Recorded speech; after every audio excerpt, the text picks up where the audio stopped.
Clovis here with UNA's Technology LLC. This is the third part of class constructors. We're gonna talk about the third constructor we have here with two parameters. Basically, you can create many constructors as many as you can, and with a different type of parameter. It can just not be strings, it could be int or double, and just make sure like to pass in the corresponding the right class variable you're trying to, whatever you're trying to achieve. So we still have this method, the same method, print what you have with that check if these class variable are null or non-null, and if you match one of the condition here, and then print either whatever we have in the scope of each condition.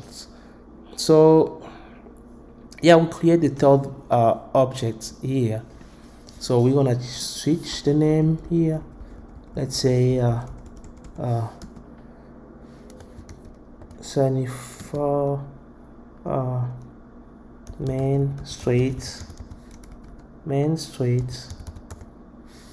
and we need a owner name because we're creating it based on the third constructor, which is this one, the owner. We got two parameters here, so this one has to be two parameters. I want to put my first name here, Clovis, and let's run it and then see the results, what we're gonna have. Let's make sure just so we have some separation between outputs. So we're gonna use a print lane, so you can print a lane between the outputs of both of the objects. So you can see here in the third constructor we have this one.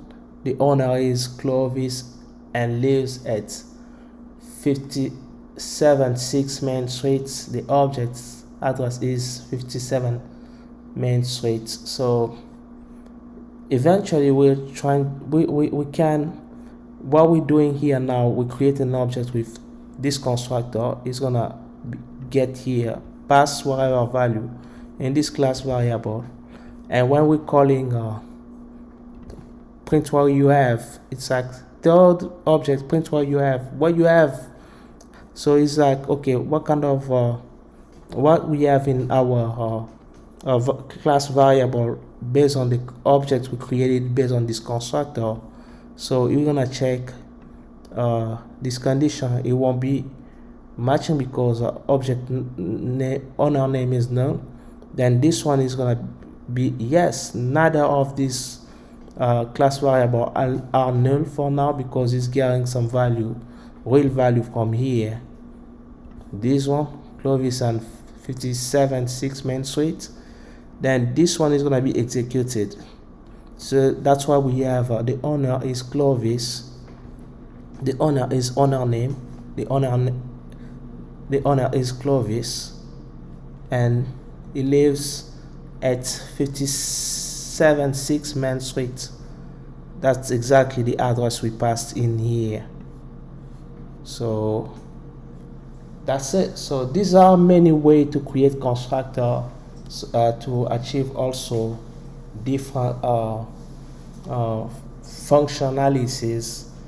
Even though we're using the same method, the functionalities are managed by if-else statement. So constructor help us to build different objects from different class or from the same class. It depends on what you're trying to achieve. That's it. Thank you.